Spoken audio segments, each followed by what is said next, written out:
Alors, ce qu'on fait en ce moment, c'est toujours des tests. Alors là, justement, on va se reconnecter sur le site de le staging platform de Lemon Yellow, d'accord. Donc, déjà, la première des choses, c'est la fonctionnalité qui a été... on vient de travailler là-dessus, c'est Orders Add, d'accord. Donc, on a ça ici. Voilà, donc au départ, vu que dès que vous ouvrez, vous prenez une commande, la première des choses, c'est d'entrer les détails du client. Donc vous avez un search dessus. Là, par défaut, c'est un truc de random. Donc c'est par hasard, il va vous fournir quelques éléments, quelques clients, mais sans que vous cherchiez quoi que ce soit. D'accord. Mais il faut que vous entrez au moins 3 caractères. Par exemple, là, on va chercher Alfred, on voit que nous avons quelques Alfred, c'est dans l'adresse, par exemple.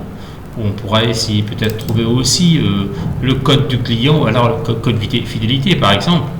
Donc 23 40 et 89. 23 40 et 89. Donc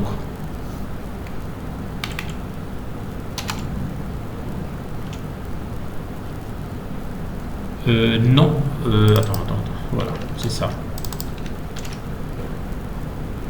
Donc on revient avec ceci. Voilà.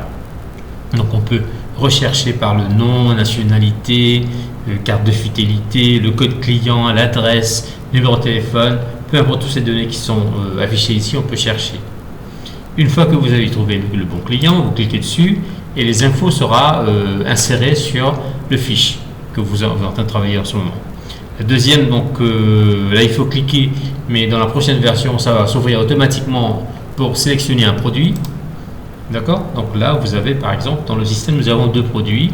Nous avons soit le silk tie, une cravate, ou alors un suit, c'est une veste. D'accord. Donc, tout à l'heure, juste après, je vais passer en revue comment ça fonctionne, le mécanisme dans le back-end, comment ça fonctionne. Et jusque-là, ces 2 trucs-là, ils ont des measurements différents. Donc, ça, je vais vous montrer juste après. Donc, on va passer sur ce process ici. Et après, on va aller dans le back-office pour comprendre le système un petit peu. Alors, par exemple, là, si je sélectionne le suit, d'accord, il va m'ouvrir le measurement sheet.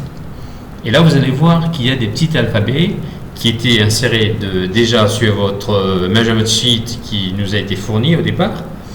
Et là, ce qui va se passer, c'est que la personne, il doit cliquer sur ces petits boutons, sur les petits alphabets que vous avez marqués et qui va être linked, qui va être relié avec des données qui sera envoyé à l'atelier dans tout le process. D'accord. Là, par exemple, je clique sur A, il me demande, OK, enter measurement for zone A. Donc, je vais insérer par exemple 45 et ainsi de suite. On va continuer 65, 56, pardon. H, on va mettre 88, C 66, etc. Donc, avant de dire que j'ai fini de tout entrer, j'ai une possibilité de vérifier si j'ai rien raté ou alors si je fais une erreur. Pour l'instant, on n'a pas de possibilité d'édite, mais ça viendra aussi. Donc là, par exemple, on a fait tout ça. Ok, on a que A45, B5, etc. Voilà.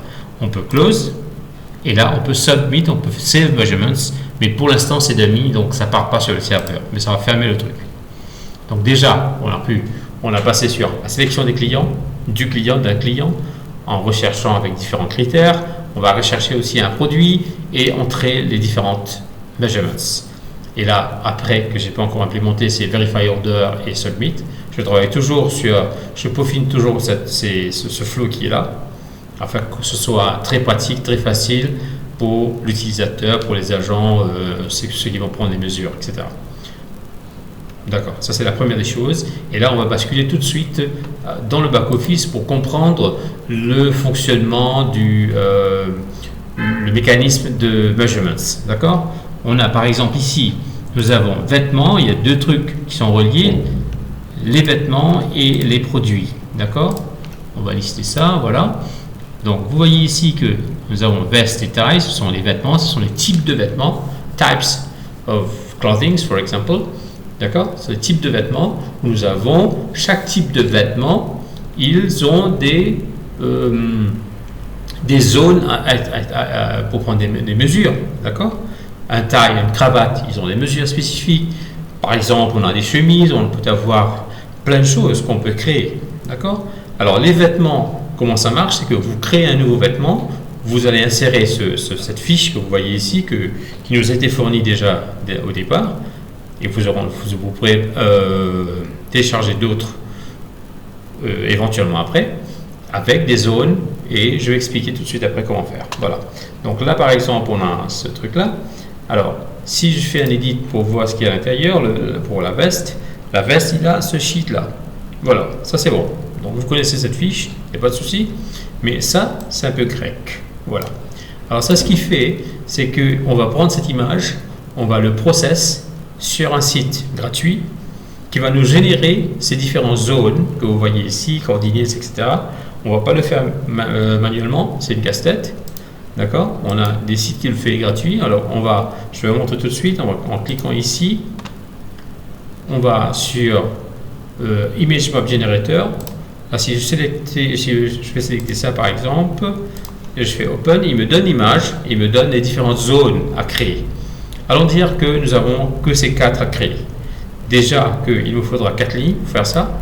1, 2, 3, 4. Alors, le link, on n'a pas vraiment besoin. Alors, on va créer pour le A, pour le B, pour le H et le J. OK? Alors, on est dans le A. On va faire comme ça. On est dans le B. On va sélecter. Voilà. Là, on est pour le B. Là, on va prendre pour le H. Donc, vous cliquez le zone haut et bas. Et pour le J. Une fois que c'est fait, vous allez dire Show me the code. Et là, il va vous régénérer ce que vous avez vu ici. Là, j'avais mis plus avec le D, D, E, etc. D'accord? Une fois que vous l'avez mis ici, donc vous allez sauvegarder. Et c'est cette information qui sera processed, qui va être processed de l'autre côté avec les zones que vous avez créées. Donc, une chose à remarquer, c'est que vous avez utilisé au départ H, J, etc. Vous pouvez aussi utiliser H1, H3, whatever. Donc ce sera des labels qui correspondent avec quelque chose dans le back-office qui va être process dans le flow de votre système. Et là, une fois que vous avez créé ce type de vêtement, donc le produit maintenant, lui, il est relié avec ce type de vêtement. Voilà, donc c'est ça. Donc type, veste et taille, c'est ça. On est où là? Voilà, veste et taille. Donc ces deux-là, ils sont reliés. Et donc vous choisissez par exemple, qu'est-ce que ça veut dire? C'est que vous pouvez avoir différents types de vestes, mais qui ont les mêmes mesures, mais qui ont des modèles ou alors des références spécifiques, mais dont le sheet of measurement restera le même. D'accord? Donc, allons dire, nous aurons un veste 01 qui est ce modèle-là, on aura un autre qui sera une taille différente, je sais pas, avec des trucs différents, quoi. Donc, mais qui à la base utiliseront le même measurement sheet. D'accord? Ok? Voilà, c'est un peu ce qui a été achieved pour l'instant. Et en passant, je m'excuse toujours pour tout ce qui est du retard, mais on est déjà le 18. J'espère, Inch'Allah, que avant la fin de ce mois, je sais que je suis toujours très très en retard, mais je fais de mon mieux pour terminer complètement cette première version avant la fin du mois. Merci, Shanawaz, de votre compréhension. Salam alaikum.